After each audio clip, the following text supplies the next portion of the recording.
proper planning is the difference between saving a bunch of money and losing a bunch of money. On a cedar conversion like this, you can either have things go horribly wrong or perfectly right. Here's some things that you should know. First off, I want to show you guys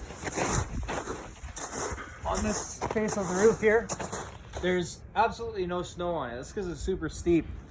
If you look across the road over there, you can see there's a bunch of snow on those roofs. So on a roof like this, everything just kind of slides right off. So that's nice. Over here, we've got pipes going into the sewer, which is actually you're not supposed to do anymore. But we don't want clogging up. We don't want to clog up those drains with all the wood splinters and the nails that are coming out of this roof. There's going to be lots of it. It's going to make a big mess everywhere. So we want to make sure that those are plugged up, and we're not letting anything get into those drains because we don't want to have to pay to fix that. All right, next thing, we've got an air conditioning unit over here. We want to make sure that that's covered because we don't want splinters and nails and stuff getting in there as well. As soon as that kicks on, all of a sudden it's breaking apart. So we're gonna put a piece of plywood over top of that and cover it with a tarp so that we know we're safe there. Also over here, there's a satellite dish. We wanna make sure that the owner isn't gonna be using that satellite dish or is gonna be using it, so we know what to do with it. We can either take it off or we can cover it and make sure nothing gets damaged. Next, we wanna start paying attention to what's on the ground around the spots where we're gonna be throwing a lot of garbage and things are going to get messy.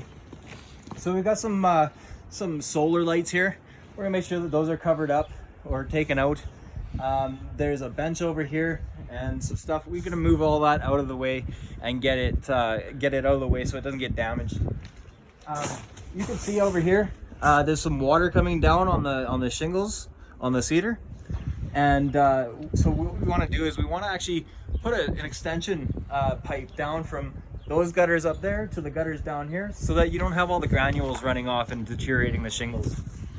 Let's go this way.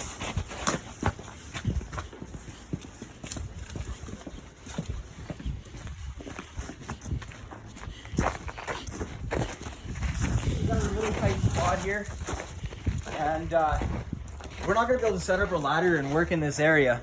So what we want to do is we actually want to get a lift in here so that we can reach up in there, because it reaches like 24 feet. So we'll be able to get right up in there and work very safely from a lift. Up there you can also see some netting. That's to get rid of like birds, bugs, and bats. So what we're going to do is we're actually going to remove that and put something that's a little bit more cosmetically pleasing up there. So the next thing here is we got the same problem with the pipe here, so we need to make sure we extend the pipe down. You can see actually the soffit there. The cedar shakes go right underneath the soffit, so we're actually gonna have to remove some soffit there and remove those cedar shakes without damaging that soffit. It's a very delicate procedure.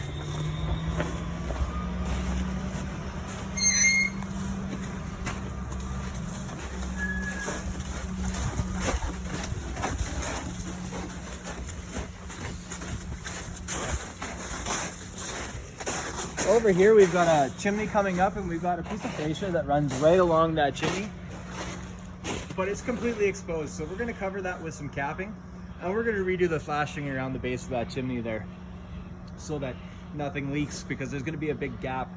The cedar is a lot thicker than shingles, so you're going to end up getting a big gap between your flashing, so you want to make sure that's flushed down onto the shingles. Let's go this way.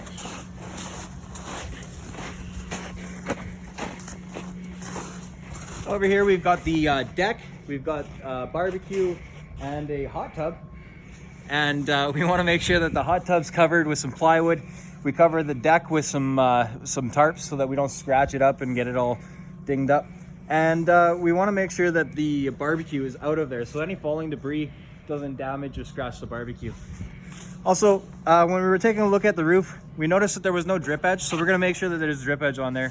What happens with shingles is they tend to fold a little bit after a little while, and the water can actually come and drip under the gutters, so the drip edge prevents that from happening.